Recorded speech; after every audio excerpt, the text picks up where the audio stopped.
I warn you, no one has seen this footage in 50 years. Not even me. But let's take a look.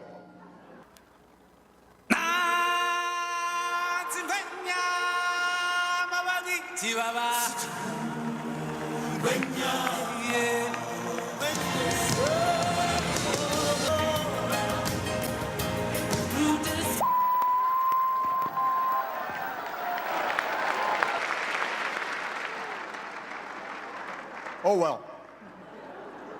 Back to square one. Back to square one refers to going back to your starting point for trying to solve a problem, generally because whatever you tried to do didn't work.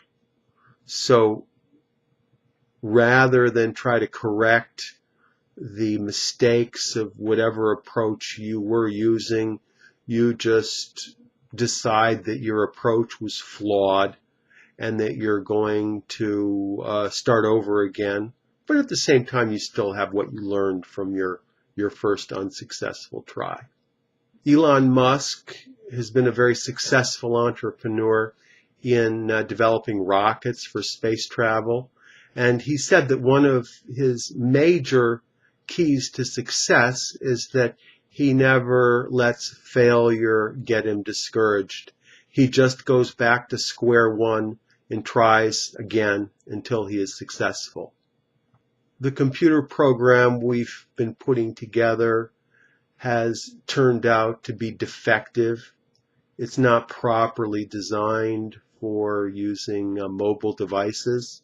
So rather than try to fix it, we're just going to go back to square one and write a brand new computer program.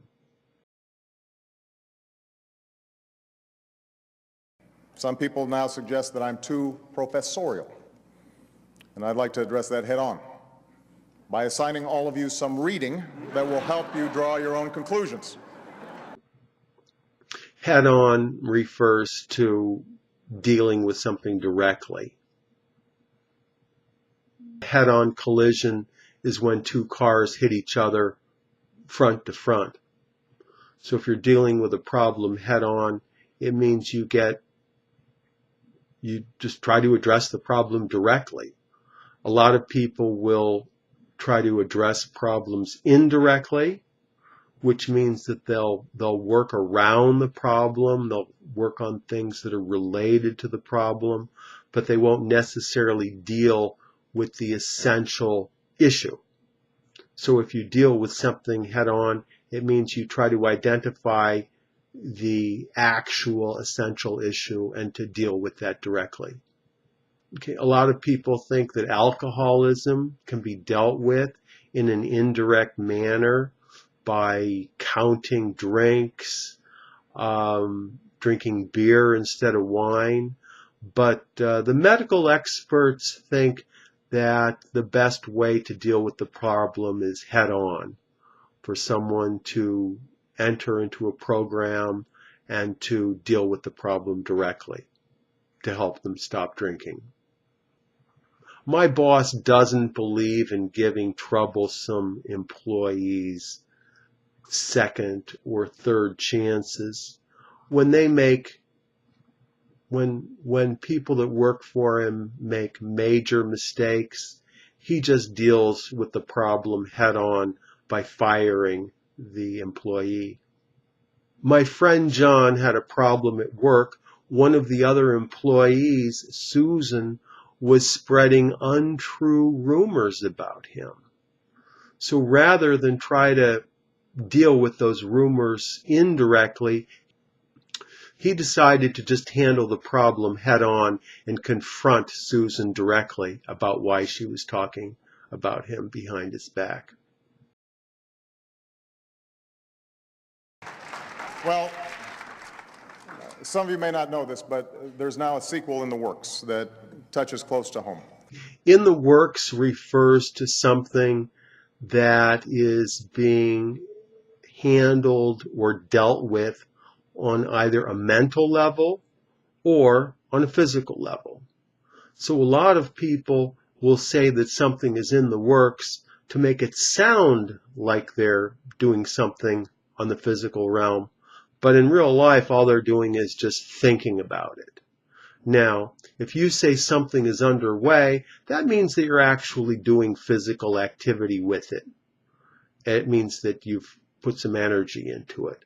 But in the works largely has a double meaning. It can mean you've done something, or it could mean in real life that you haven't done anything. What can be in the works besides a project? Well, we have Star Wars. A book? Can you have a book in the works? I have 10 books in the works. I haven't decided which one yet I'm actually going to write. James Cameron has 20 movies in the works, but he can only make one, so he has to make a decision pretty soon about where he's going to put his efforts. My boss promised me a promotion, but every time I ask him about it, he just says it's in the works. I don't even think he's going to give me a promotion. That's all for today. Tom Taylor is an ESL tutor. He teaches English in the United States and outside, all over the world using Skype. He can be reached at his website, which is ESL-fullsteamahead.com. Click on this link and check out his website and email with questions. Thank you, Tom, and I'll talk to you next time. Thank you.